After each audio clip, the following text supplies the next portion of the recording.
Halo, selamat datang di Pixel and Plot.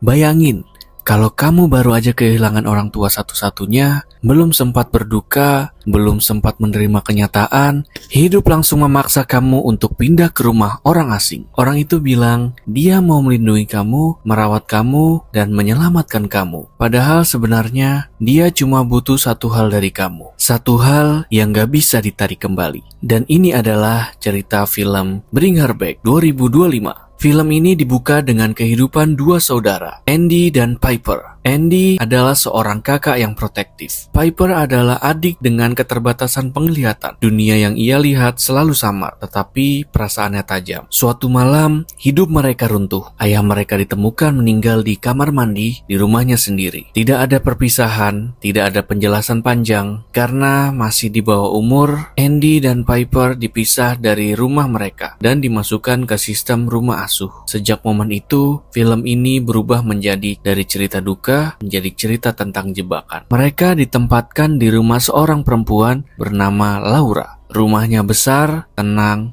dan terpencil. Laura terlihat ramah, suaranya lembut, cara bicaranya seperti orang mengerti luka. Laura juga punya satu anak asuh bernama Oliver. Anak ini pendiam, jarang bicara, dan sering terlihat tidak sepenuhnya ada. Hari-hari pertama terasa normal. Terlalu normal. Laura sangat perhatian ke Piper, terlalu perhatian. Dan sejak awal Laura mulai membangun jarak antara Andy dan adiknya. Keganjilan kecil yang terus menumpuk. Andy mulai merasa ada yang salah. Pintu tertentu selalu dikunci. Beberapa ruangan tidak boleh dimasuki. Dan Laura sering berbicara tentang kehilangan, seolah dia belum pernah berhenti memikirkannya. Sementara Andy mulai merasa curiga. Ia merasa di rumah ini Piper mulai tidak aman. Bukan karena apa yang ia lihat, tapi karena apa yang ia rasakan. Suara langkah di malam hari, nada suara Laura yang berubah saat marah, dan Oliver yang kadang terlihat seperti anak kecil biasa, kadang seperti sesuatu yang dikendalikan. Andy mulai mencoba melindungi Piper, tapi setiap kali ia melawan Laura, Laura selalu memposisikan dirinya sebagai korban. Mulai memanipulasi kejadian-kejadian yang ada, dan mulai menceritakannya dengan cara memutarbalikkan fakta untuk cerita kepada Piper. Andy perlahan dibuat terlihat seperti anak bermasalah. Di tengah film, rahasia besar akhirnya terungkap. Laura pernah kehilangan anak kandungnya sendiri. Dan sejak saat itu, ia terobsesi kepada satu hal. Mengembalikan anaknya kembali ke dunia. Laura menemukan sebuah ritual lama. Sebuah proses yang katanya bisa membuka jalan. Tapi ritual itu butuh syarat. Butuh anak lain, butuh tubuh, butuh juga pengorbanan. Video-video yang ia simpan bukan kenangan, tetapi itu adalah panduan ritual. Dan Piper di sini adalah kunci terakhir Laura. Film ini tidak berubah menjadi horor berisik, justru semakin sunyi. Laura mulai mengontrol segalanya, makan, tidur, bahkan pergerakan. Andy berusaha melarikan Piper, tetapi sistem tidak berpihak padanya. Tidak ada orang dewasa yang percaya, tidak ada jalan keluar yang mudah. Sementara itu, Oliver semakin kehilangan kemanusiaannya. Dia adalah bukti bahwa ritual Laura tidak pernah berhasil dengan sempurna. Semakin dekat dengan ritual yang dilakukan, semakin jelas bahwa Laura tidak peduli siapa yang hancur, asal anaknya bisa kembali. Di bagian akhir, semua meledak dalam satu malam. Andy akhirnya menyadari kebenaran sepenuhnya. Piper sudah berada di posisi yang tidak bisa mundur. Ritual pun dijalankan, dan apa yang kembali bukan sesuatu yang harusnya hidup. Tidak ada kemenangan bersih,